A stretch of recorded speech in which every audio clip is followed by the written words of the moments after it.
there is a thought that I've been wrestling with, and the thought is how pain can become a teacher. And for a long time I've been wrestling with this idea because on a weekly basis I meet people who are grieving, and having conversations with grieving people, trying to help people who have lost loved ones, who have complicated grief sometimes, who are angry, who are in denial, who are depressed, who have given up on life, will give you such a sobering experience of life. So I've been meeting people like that, or going through difficult situations, and that will make you recognize how finite life is, and that has caused a lot of questions in my mind. So as I've been thinking about this, this troubled me. I think for about 2 or 3 years I've been struggling with the idea of suffering and pain, and thinking that if we love so much, what's the point if we are going to lose the people that we love and the things that we love? And in my wrestling, and then to try and make sense of that wrestling, I went and I studied and I researched and I checked the literature on how people cope and how people survive, and just having conversations and just working with people.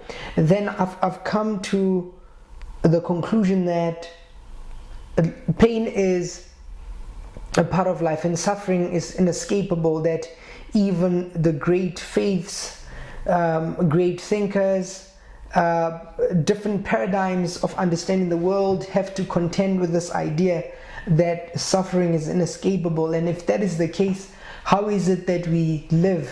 How is it that we make sense of pain and suffering and loss? And I recognize that to make sense of such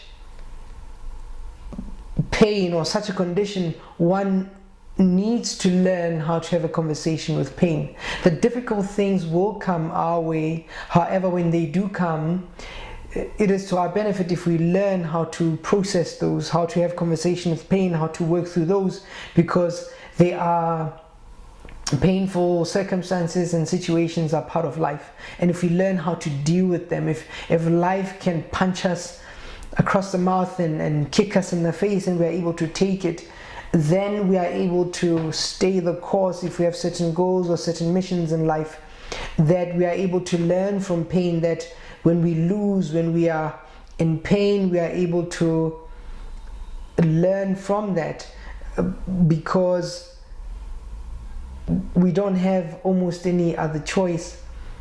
We don't have a choice but to learn from the difficult things that we go through. And also there's another element to suffering, which is it also helps us recognize that life is such a gift, that when one is given the opportunity to do their best, then one should and ought and one could do their best. That when we have a situation where you are healthy, you have time and you have resources to apply those, because at some point it will end. As we walk across the street, and then we can see just the number of people who are living, that at some point that clock is going to run out. When it's midnight of life,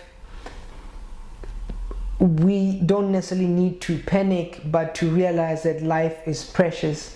And even when pain happens and suffering occurs, that is not the end of life, that we do not need to be distracted and lose our focus, because life is, after all, a game of priorities.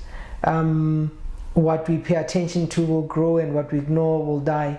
So even when we suffer, it helps us to remember that if we love, then pain is there. If we expect, then disappointment is there. And if there's life, then death is not very far. So it is one of the ideas that one will find in Focus and Flourish, because it's something that we have to contend with. However, when pain occurs, we don't necessarily have to give up. We have to remember why we started in the first place.